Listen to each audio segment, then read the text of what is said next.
નમસ્કાર મિત્રો, વિડીયોમાં ફરી એકવાર તમારું સ્વાગત છે। મિત્રો, હવામાન વિભાગના જણાવ્યા અનુસાર આજે દિલ્હીમાં ગરમીથી રાહત મળી છે। હળવી ઝરમર વરસાદની શક્યતા છે। ઉત્તર ગુજરાતના ભાગોમાં વરસાદ અને ઉત્તરાખંડના પહાડી વિસ્તારમાં હિમવર્ષાની ચેતવણી છે। દિલ્હી સહિત ઘણા રાજ્યોમાં હવામાન બદલાયું છે। કેટલીક જગ્યાએ તીવ્ર ગરમીને કારણે પરિસ્થિતિ ખરાબ છે, તો કેટલીક જગ્યાએ તોફાન અને વરસાદની ચેતવણી જારી કરવામાં આવી છે। દરમિયાન હવામાન વિભાગે આજે દેશના વિવિધ ભાગો માટે હવામાન આગાહી જારી કરી છે।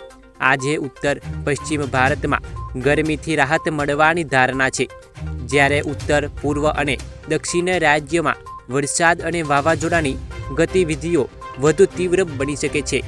બંગાળની ખાડીમાં ઓછા દબાણવાળા ક્ષેત્રના સક્રિય થવાને કારણે દરિયાકાંઠાના અને પૂર્વીય વિસ્તારમાં હવામાન પ્રવૃત્તિમાં વધારો થવાની સંભાવના છે। દિલ્હી અને આસપાસના વિસ્તારમાં આજે ગરમીથી થોડી રાહત મળવાની શક્યતા છે। મહત્તમ તાપમાન 36થી 38 ડિગ્રી સેલ્સિયસ અને લઘુત્તમ 22 ડિગ્રી સેલ્સિયસ રહી શકે છે।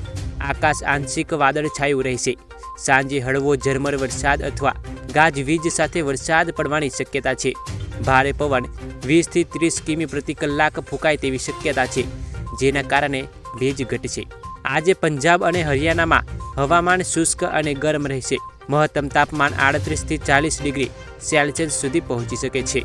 જો કે છેલ્લા કેટલાક દિવસની સરખામણીમાં ગરમીના મોજાની તીવ્રતા ઓછી થશે।